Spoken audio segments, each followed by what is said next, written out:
Listen to these numbers. Americans lost $5.8 billion to phishing scams and other fraud in 2021. That's 70% more than 2020. 70%. Forcetown Bank is doing something about it. Forcetown is sponsoring this segment today. To share that with us, Andrew Linn is the Senior Vice President and Chief Information Security Officer. Andrew, I mentioned phishing. What is that? So phishing is a tactic that the fraudsters have come up with to basically social engineer the human. You know, people by nature are trusting creatures. We want to believe everything that comes in front of us.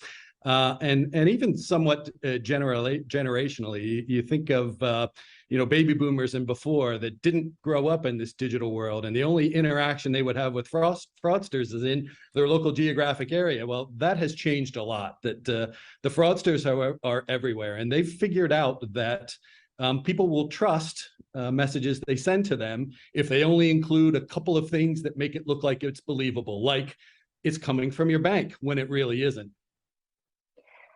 How much money are we talking about here? Like, how much does the individual lose?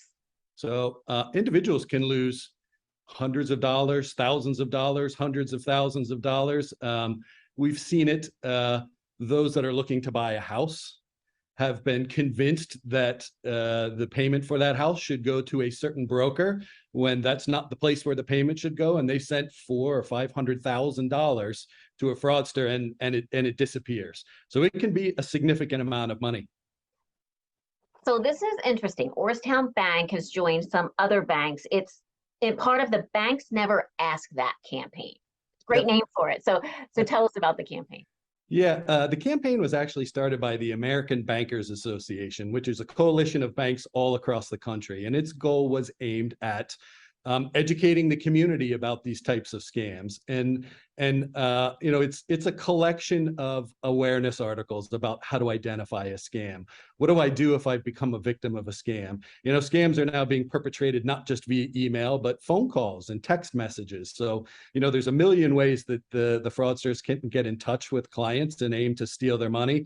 This campaign is designed to raise awareness and educate the community on what those tactics are and what they can do to protect themselves. Very good. And you mentioned this, different articles, and one being what to do if you are the victim of a scam. Sure. What should people do if they're a victim?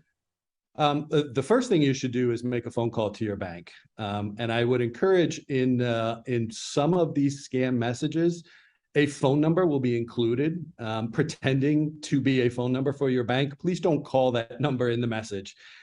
Look it up. You can go to orrstown.com and you can find our phone number there. You can look on the back of your credit or debit card. There are phone numbers there. Use those phone numbers to contact your bank. And please contact us as quickly as possible, because the sooner we know that something has gone wrong, the more likely we are to help you.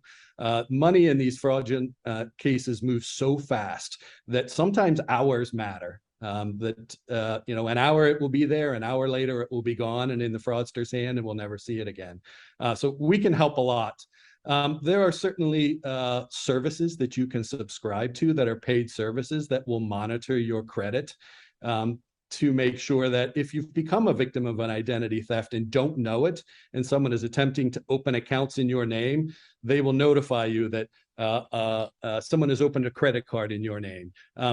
We certainly don't support or are proponents of anyone in particular, but a quick Google search will reveal quite a few that are available to you.